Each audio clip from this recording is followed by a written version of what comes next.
Ever feel that strange pull towards things you know you should leave alone? That little voice that whispers, just one look, what's the harm? Well, for a woman named Asha, that one look might have been the last mistake she ever made. This is a story of the tape that watches back.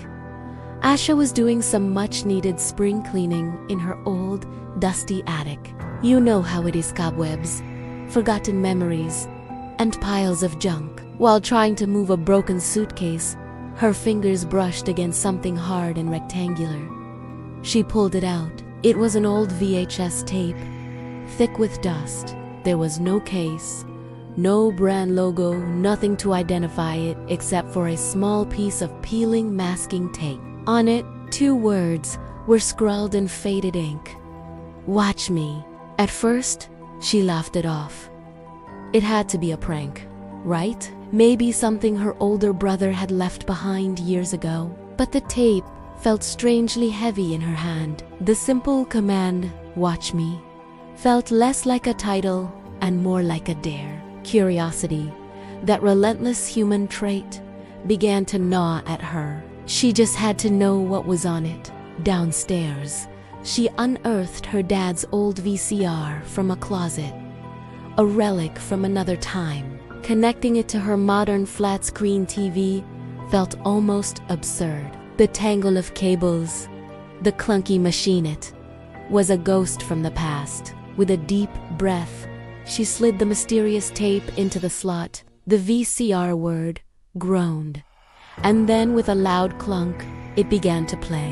The screen immediately exploded into a blizzard of static. But this wasn't the usual white noise. It was thick, heavy, almost organic. It sounded less like interference and more like a slow, rhythmic breathing.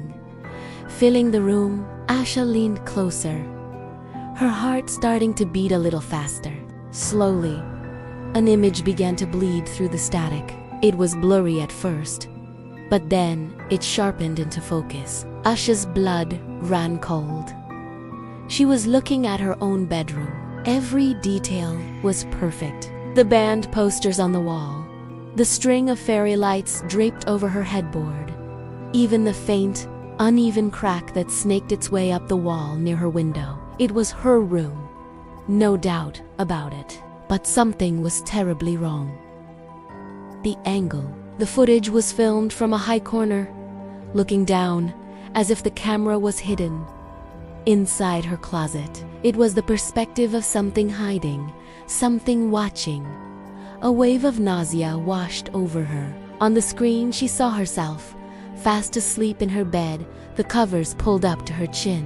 A quiet, peaceful scene. But it couldn't be. This wasn't some old home movie. The blanket on the bed was the one she'd bought just last week. The book on her nightstand was the one she was currently reading. Her mind raced, trying to make sense of the impossible. This footage wasn't from years ago. It was from last night. As she stared, paralyzed, the image on the tape flickered.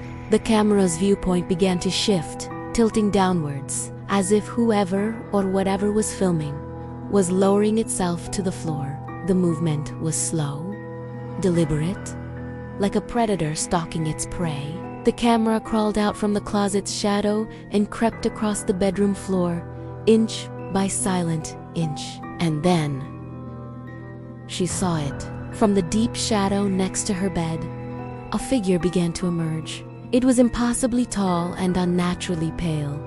Its skin stretched tight over a skeletal frame. Its limbs moved with a stiff, jerky motion, like a broken marionette being pulled by unseen strings. The figure unfolded itself, rising silently until it loomed over her sleeping form. Asha watched in abject horror as the thing on the screen leaned down, its head bending at an angle that was anatomically impossible, its neck twisting as if it were listening for her heartbeat, her very breath.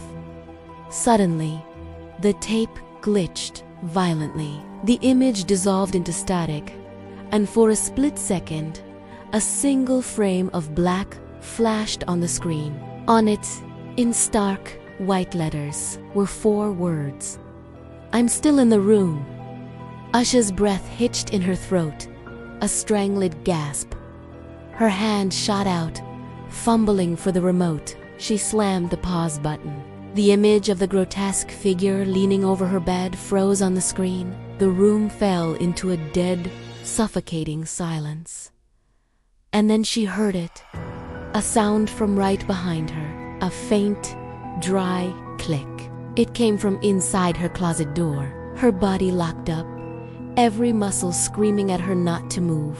As cold sweat trickled down her back, a new sound entered the room, a soft, raspy whisper, coming not from the closet, but from the TV itself, the TV that was still on pause. It said, "Don't turn around."